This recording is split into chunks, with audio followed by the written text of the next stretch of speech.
Okay, imagine this. A remote tribe in central India has been guarding a rock for thousands of years, not because they knew it was a 65-million-year-old fossil from the age of dinosaurs, but because they felt it was sacred. That tension between instinct and science is what makes this story so fascinating to me. Let's unpack it. /n/n first. The hook. Picture a coral fossil older than every human civilization combined, sitting in a forest shrine. The Baiga tribe protected it for millennia without knowing its scientific value. But here's the twist, I don't think that's a lack of understanding. I think it's proof of a different kind of intelligence. They recognized something energetically significant about this rock, even if they couldn't carbon date it. Isn't that wild? We often assume technology equals knowledge, but this flips the script. /n/n now, let's talk about the fossil itself. A 65-million-year-old relic from the same era that saw the dinosaurs go extinct.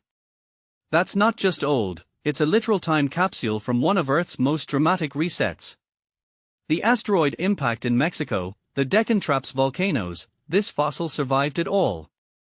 And yet, the Baigas treated it as sacred long before geology existed as a science. To me, this raises a deeper question. How many other ancient sites hold undiscovered scientific marvels simply because we dismiss tribal traditions as superstition? /n/n What struck me most is the archaeologist's quote, "Tribal people had the intelligence to know they had something precious." Let me break that down. We romanticize indigenous cultures as connected to nature, but this goes further. It's not just about spirituality, it's about observation. Maybe the coral's texture, its placement in the forest, or how light hit it seasonally signaled importance to them. That's empirical in its own way. They didn't need microscopes to sense this object defied normal rocks. /n/n And let's address the elephant in the room. Why does this matter today? Because we're in an era where corporations bulldoze forests for resources, and governments dismiss tribal land claims.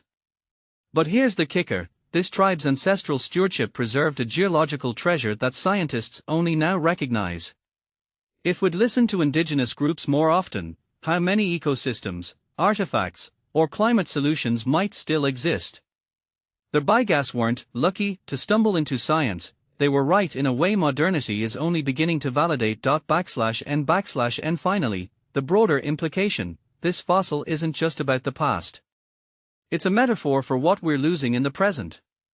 Forests like Dindori's aren't undeveloped land, they are libraries holding stories older than humanity.